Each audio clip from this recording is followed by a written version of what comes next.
Bonjour à tous les CE1, j'espère que vous passez de bons moments en famille et que vous prenez soin de vous-même. Nous allons aborder aujourd'hui une nouvelle notion qui est tellement intéressante. Êtes-vous prêts? Alors, commençons. Nous allons parler aujourd'hui de l'air et du vent.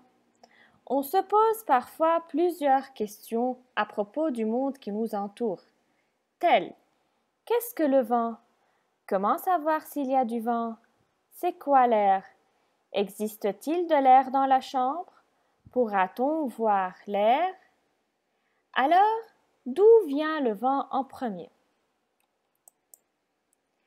Le vent est produit par des mouvements de l'air. Quand tu agis un éventail, tu fabriques du vent. Dans la nature, le vent se manifeste sous de nombreux aspects, de la brise agréable à l'ouragan dévastateur. Alors, comment ces mouvements d'air se forment-ils? Une masse d'air se déplace en fonction de la température. Elle monte quand il fait chaud et une fois en haut, elle se refroidit.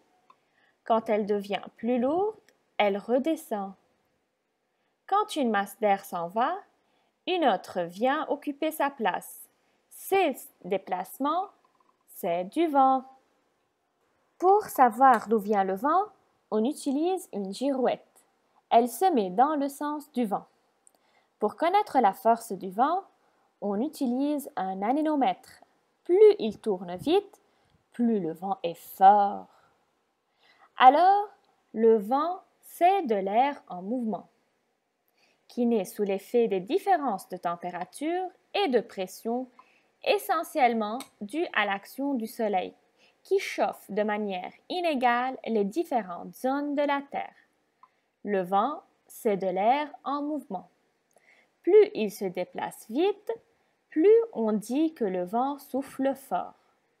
Le vent est invisible, mais tu peux voir les feuilles des arbres bouger avec le vent, l'entendre et même le sentir. Pour détecter la présence de l'air, réalisons ensemble l'expérience suivante. Remplis d'eau un saladier transparent. Enfonce une feuille de papier au fond du verre en la froissant. Puis retourne le verre et vérifie que le papier ne tombe pas. Ensuite, enfonce le verre doucement dans l'eau jusqu'au fond. Tu dois le laisser bien droit. Attends quelques secondes, puis remonte le verre toujours bien droit. Regarde à l'intérieur. Le papier est tellement sec. Recommence, mais cette fois-ci, penche le verre en l'enfonçant. Et en le sortant, tu vois des bulles apparaître. Regarde à l'intérieur. Ton papier est vraiment mouillé. Dans cette expérience, nous allons croire en premier que le mouchoir va être mouillé, car il n'y a rien dans le verre, et que l'eau va donc pouvoir monter à l'intérieur et mouiller le mouchoir. Mais lorsqu'on réalise l'expérience, on voit que l'eau ne monte pratiquement pas dans le verre, et on constate ensuite que le mouchoir n'est pas mouillé, car il y avait de l'air qui occupait la partie vide du verre. Mais quand on incline le verre, l'air s'échappe et on pourra le voir sous forme de bulles dans l'eau. Ensuite, l'eau prend place de l'air et le mouchoir sera tellement mouillé. Concluons ensemble. L'air est donc partout autour de nous. C'est un gaz invisible, mais on peut le voir sous forme de bulles dans l'eau. On peut le voir même avec les mouvements du vent.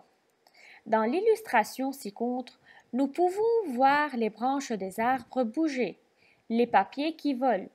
Tout cela est dû à l'effet du vent. L'air transporte les odeurs. Imagine que tu joues dans ta chambre, soudain, tu sens une bonne odeur de soupe. Sûrement, c'est pas la soupe qui bouge, mais c'est son odeur transportée par l'air. Quand tu gonfles un ballon de baudruche, il grossit, il se remplit d'air. N'oubliez pas de faire les exercices d'application dans vos cahiers et à la prochaine.